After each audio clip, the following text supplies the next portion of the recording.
In brief, for us to transition towards a meat-free lifestyle and diet, it it was no struggle. So basically, we thought it would be like hard, be a struggle, basically like basically having to fight an addiction towards a meat-based diet. But for us, um, you know, in hindsight, uh, this is a based opinion because everyone's preference is going to be based upon their own, palate preference.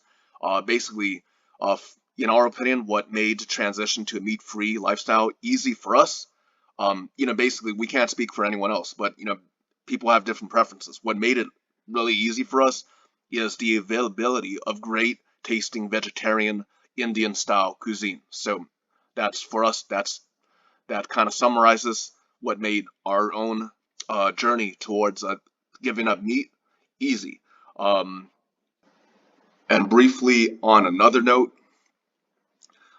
in many different Indian style restaurants, basically what newcomers might um, be interested in is that basically a lot of times there's basically Indo-Chinese. A lot of times you'll see like Chinese menu options on the menu. Like they're like Indo-Chinese cuisine, right?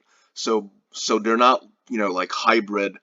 For the most part, they're not like hybrid Indian Chinese restaurants. So what happens is over time, different varieties of regional Chinese cuisine became vastly popular in India, and in India it meshed with the local preferences and flavors.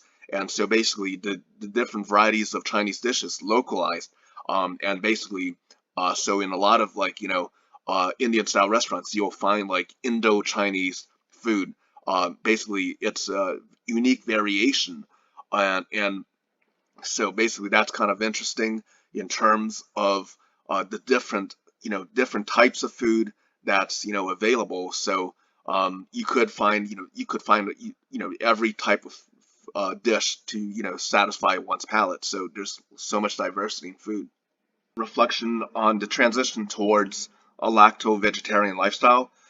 But before we discuss that, we just feel like there's multiple pillars, reasons to adopt a meat-free lifestyle. And four reasons we can think of is one, the welfare of the animals themselves. Two, personal spiritual perspectives. Three, basically personal health perspectives. Four, concerns about environmental degradation. For example, different countries, different places around the world are dealing with the effects of, industrialization, and there's, basically how to ensure clean air, clean water, and how to reverse and prevent the degradation of ground soil that is so essential towards, agriculture and the livelihoods of civilization. So, whether we're talking about how to, prevent industrial contamination of ground soil and groundwater, basically ensure food security. And our perspective is that basically animal farming is not amicable towards basically the use of arable agricultural land. We believe arable land is much better used um, not for animal farming, but basically for the production of crops to feed people, to ensure food security. So animal welfare, spiritual practice, personal health, climate change, and environment, those can all be meshed, fit together. And in terms of our spiritual perspective, we combine all four of animal welfare, spirituality, health, and environmental considerations. And basically, and for us, so now we want to pivot to something practical. It is incredibly based on our personal preference for food. Like we grew up eating really spicy food, different regional varieties, from Sichuan, Chengdu style food, different types of flavorful food. That's just our personal preference. Everyone has their own preference. Maybe basically some people grow up eating Western style fare.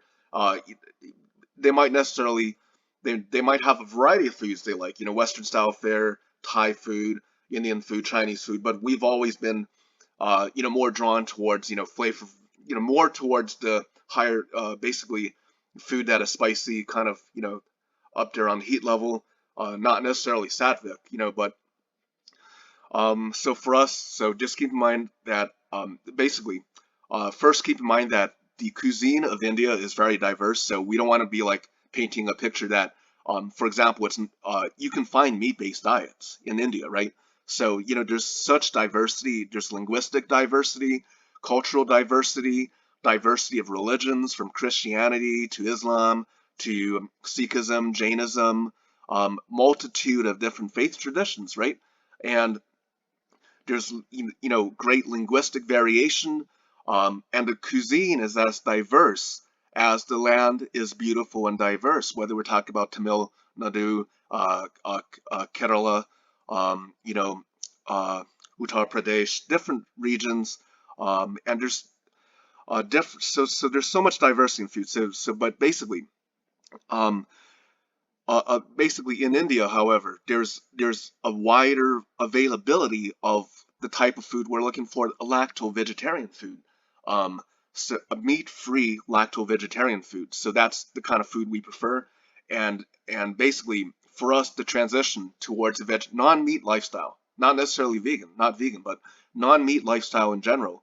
Um, it's basically enabled by the availability of great tasting food. So for us, it's it might be a struggle, depending on preference, but for us it's easy because after basically going from previously a more of a meat-based diet, the slow transition towards a meat-free diet, the variety of dishes, including the paneers, different types of lacto-vegetarian diet, um, the availability of Indian style cuisine that essentially that's what enables us to be vegetarian.